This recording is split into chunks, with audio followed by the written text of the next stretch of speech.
Masih Anda terus di Mata Najwa. Saya ingin langsung ke Wakil Gubernur DKI Jakarta, Ariza Patria. Bang Ariza, saya mau langsung to the point. Apakah memang ketika keputusan untuk mengetatkan PSBB diambil itu tanpa melalui koordinasi dengan pemerintah pusat? Saya ingin klarifikasi itu.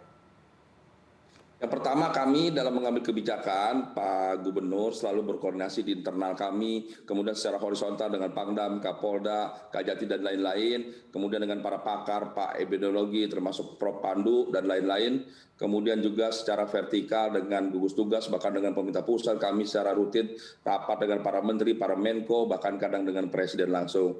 Jadi itu rutin sejak Maret hingga bulan ini. Oke, kemudian memang Bang di Ariza, minggu kemarin, Bang Ariza, ya, khususnya yang kemarin, karena kan kemudian sempat terlontar pernyataan dari Menko Perekonomian bahwa seharusnya koordinasi dulu begitu.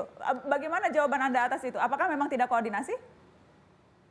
Sesungguhnya melihat data-data yang ada kan semua tahu kita memantau setiap hari ada peningkatan data-data. Dan kami putuskan di rapat 2 hari sebelum diumumkan di internal dengan SKPD, dengan para horizontal. Dan hari itu juga Pak Gubernur menghubungi gugus pusat dan pemerintah pusat.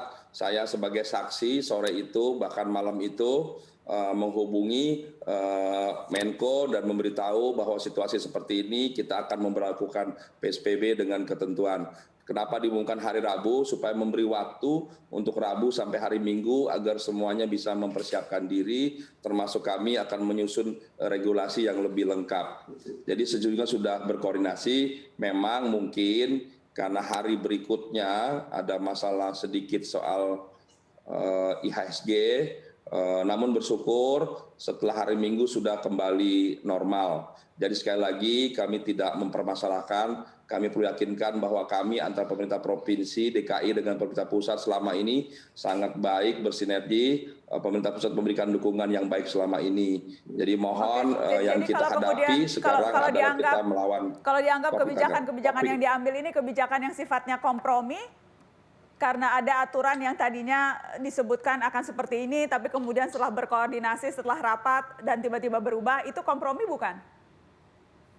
Mbak Nana perlu ketahui kami sejak awal tidak pernah menyebut ada PSBB total. Itu persepsi dari publik atau media ketika kami menyebut akan menarik rem darurat, kemudian dipersepsikan seolah-olah itu kembali total seperti PSBB semula. Sebetulnya yang kami maksud, kami mengerem darurat secara bertahap tentu dan ada pengetatan. Pak Anies juga menyebutkan bahwa masjid tetap boleh, rumah ibadah cuma untuk yang raya itu disesuaikan atau tidak boleh. Ada beberapa unit kegiatan yang tetap 50%, ada yang ditutup, bahkan untuk perkantoran yang esensial ada 11 itu dibuka 50%. Dan yang lainnya kita minta dibuka hanya 25%. Jadi memang ada pendapat publik yang menganggap seolah-olah kami ingin memberlakukan PSBB total, padahal bukan PSBB total, tapi PSBB yang kami perketat. Bang Faisal bagaimana? Apakah memang ini bukan kompromi, tapi memang ini mencari seperti yang tadi disampaikan oleh Bang Ariza, memang sejak awal bukan total begitu, tapi ada tahapan-tahapan.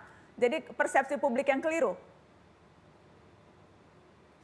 Ya sudah tentu saja ada tarik ulur seperti tadi kan logika publik kalau Taman Suropati misalnya, Gelora Senayan, orang lari-lari, ada social distancing, udara terbuka, tidak boleh, tapi mal yang tertutup boleh.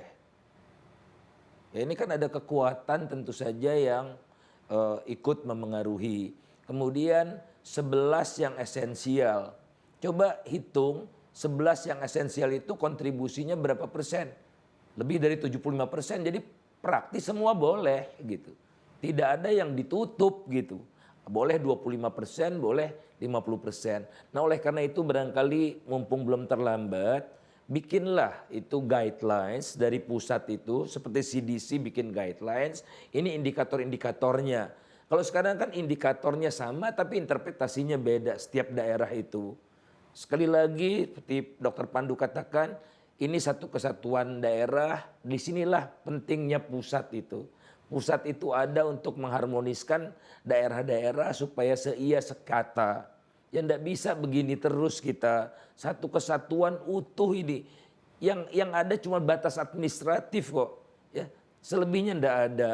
Oleh karena itu ayo bimbing daerah itu untuk sepemahaman, untuk menggunakan guidelines yang sama, indikator yang sama, sehingga semua bisa lihat, wah ini sudah begini nih, kalau begini positivity rate-nya seperti apa, angka kematiannya seperti apa, semua orang udah tahu nih pasti ini akan diperketat. Yang nyuruh gasrem juga kan presiden.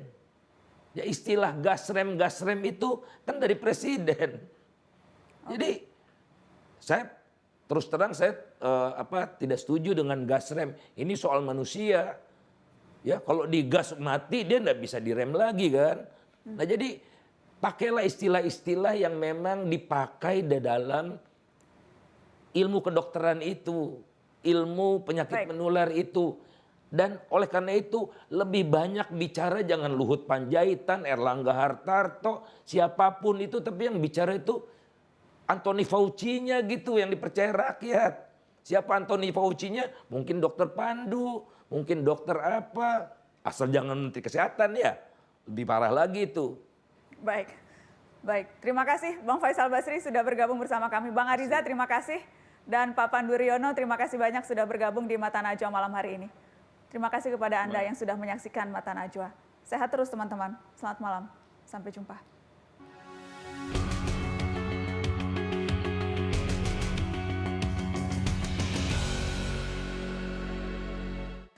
Sudah 6 bulan corona beredar di Indonesia, opsi kesehatan atau ekonomi masih mengemuka.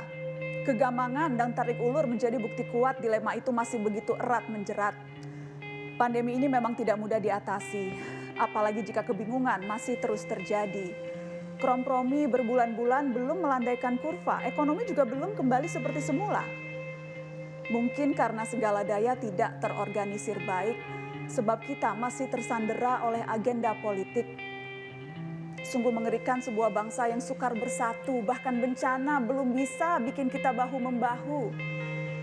Jangan sampai kita berutang penjelasan pada anak cucu mengapa kita gagal bersekutu di tengah bahaya bom waktu.